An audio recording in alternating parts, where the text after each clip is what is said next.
యాక్చువల్గా నాకు దేవుడు అంటే అపారమైన నమ్మకం and I believe God to the ultimate.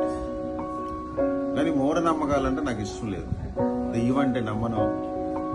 దేవుడిని పూజించాలి, దీపం పెట్టాలి అని అంటే నాకు ముహూర్తాలతోని, టైమింగ్తోని, లేకపోతే ఎవరైనా చనిపోతే, ఇంట్లో పిల్లలు పుడితే, లేకపోతే ఇంట్లో ఆడవాళ్ళు మంత్లీ మెన్సెస్ అయినప్పుడు జనరల్గా దీపం పెట్టడం అలాంటివి ఏంటి నమ్మను నేను.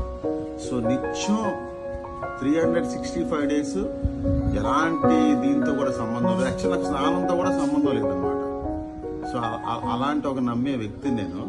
సో చాలా మంది దేవుణ్ణి నమ్మరు. దేవుణ్ణి నమ్మని వాళ్ళకి ఒక ఇంట్రెస్టింగ్ స్టోరీ చెప్తాను, మీరు చాలా జాగ్రత్తగా వినండి. చాలా చిన్న స్టోరీ అన్నమాట.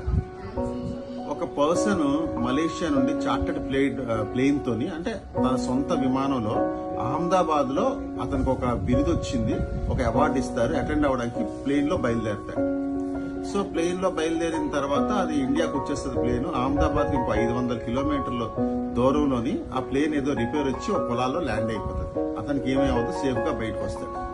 సో ఆ ప్లేన్ అక్కడ అలా వదిలేసి అక్కడ రోడ్డు మీదకి వచ్చి మెల్లిగా ఎలాగో ఒకలాగా అతను అహ్మదాబాద్ రీచ్ అవ్వడానికి ఒక కార్ ఆపుతాడు అనమాట. అది డుక్కు అంబాసిడర్.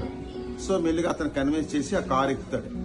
ఎక్కి ప్రయాణం చేస్తూ ఉంటాడు అనమాట. చాలా డొక్కు అంబాసిడర్ అది పాత కారు.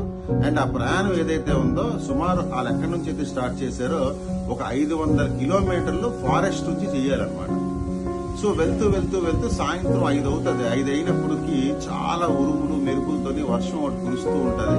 ఇంకా కారు ముందుకు వెళ్లే పరిస్థితి. ఆ కార్ డ్రైవర్ ఏమో, సార్ ఇంకా నేను ముందుకెళ్ళాను, ఇక్కడతో నీకు ఈ ప్రయాణం ఇక్కడ ఆపేయాలి అని చెప్తే, ఇంకా చేసేదేం లేక అక్కడ రోడ్డు మీద ఒక సైడ్ కి కార్ ఆపేసిన తర్వాత ఇలా ముందు చూస్తే కొంచెం సుదూర దూరంలో ఒక చిన్న లైట్ వెలుగుతూ కనిపిస్తుంటది అనమాట. సో ఆ ఇంటి దగ్గరికి వెళ్ళి తలుపు కొడతారు. తలుపు కొడితే అక్కడ తలుపు తీస్తుంది ఆవిడ. తలుపు తీసిన తర్వాత ఆయన చెప్తారు, ఇలా ఇలా మేము వెళ్ళాలమ్మా పలానా దగ్గరికి, సో ఇలా ఉండిపోయాం మేము ఇక్కడ, సో ఈ రాత్రి మాకు ఇక్కడికి అకామిడేషన్ ఇస్తారా అని అడుగుతుంది. సరే అంటే ఇస్తారని అకామిడేషన్ ఇస్తుంది ఆవిడ. సో వాళ్ళకి ఒక రూమ్ ఇస్తుంది. రూమ్ ఇచ్చిన తర్వాత నైట్ ఫుడ్ కూడా వాళ్ళకి పెడుతుంది. ఫుడ్ పెట్టిన తర్వాత వాళ్ళు అక్కడ నైట్ అంతా విశ్రాంతి తీసుకొని మార్నింగ్ లేచి రెడీ అయ్యి తెరపిస్తుంది. బాగానే ఇంకా బయలుదేరుతూ ఉంటారు. బయలుదేరే ముందు అతను ఇంటి నుంచి బయటకు వచ్చిన తర్వాత టీ ఇస్తారు ఆవిడ. సో టీ ఇచ్చిన తర్వాత ఆయన టీ తాగేసిన తర్వాత ఆవిడకి అడుగుతారు, అమ్మ నాకు చిన్న ప్రశ్న ఉంది, నిన్నటి నుంచి మీకు అడగాలనుకుంటున్నాను, అడగొచ్చా అని అంటారు. అడంటారు, అడగండి పర్వాలేదు అని అంటారు. సో నిన్న నైట్ నుంచి నేను చూస్తాను, నోట్లో మీరు ఏదో మామూలింగ్ చేస్తున్నారు, ఏదో మాట కంటిన్యూస్ గా అంటున్నాను, అదేంటమ్మా అని అంటారు. అంటే అప్పుడు దానికి ఆవిడ సమాధానం చెప్తుందంటే, నాకు నారాయణ అంటే ఇష్టం, నేను నారాయణ నారాయణ నారాయణ అని అలాగా జపిస్తూ ఉంటాను బ్రేక్ లేకుండాను. ఎందుకమ్మా అని అంటారు. ఏం లేదు బాబు, అక్కడ వేరే రూమ్ లో ఒక చిన్న అబ్బాయి ఉన్నాడు, మాకు 10 ఏళ్ల వయసు గల అబ్బాయి ఉన్నాడు, ఆయనకి బ్రెయిన్ లో ప్రాబ్లం వచ్చింది.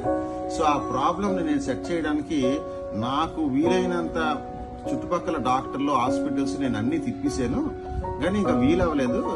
సో ఇంకా నాకు నా ఆర్థిక స్తోమత సరిపోదు. సో ఇంక నాకు చేసేదేం లేక ఆ నారాయణనే నేను తప్పిస్తున్నాను. నాకు తెలిసిన వాళ్ళు ఒక మాట చెప్పారు, మలేషియాలో యాసిక్ ఉమర్ అని ఒక డాక్టర్ ఉన్నారు. సో ఆ డాక్టర్ దగ్గర తీసుకెళ్ళినట్లయితే ఇతను బ్రెయిన్ సర్జరీ చేసి ఆయన సెట్ చేయగలరు. సో నా స్తోమత నేను ఆ డాక్టర్ దగ్గర తీసుకెళ్లేను. సో అందుకే నేను ఏం చేయాలో తెలియక నా దేవుణ్ణి శరణవాడి దేవుణ్ణి అలాగా నేను నారాయణ నారాయణ అడుగుతాను.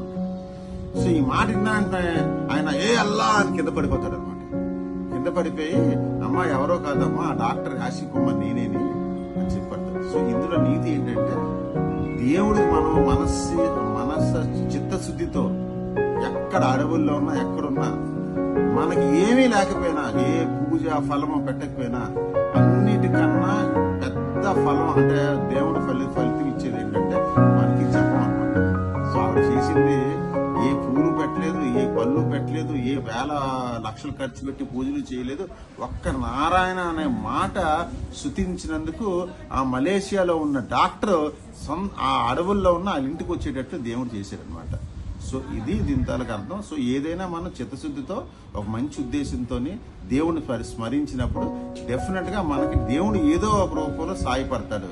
ఇంకా మనుషులందరికీ తెలియంది ఏంటంటే దేవుడు నేరుగా ఎవరికి హెల్ప్ చేయడు. దేవుడు మనిషి రూపంలోనే ఒకరికి హెల్ప్ చేస్తారు. సో ఆ మనిషి రూపంలో ఎవరికైతే హెల్ప్ చేస్తారో వాళ్ళకి మనం అత్యంత గౌరవించి మర్యాద ఇచ్చి వాళ్ళ కృతజ్ఞతగా ఎప్పుడు మనకుంటే మనకు మంచి జరుగుతుంది. సో అల్టిమేట్గా ఇక్కడ నేను చెప్పేది ఏంటంటే దేవుడు స్మరించడం వల్ల ఎప్పుడు మనకు మంచి జరుగుతుంది. Thank you so much.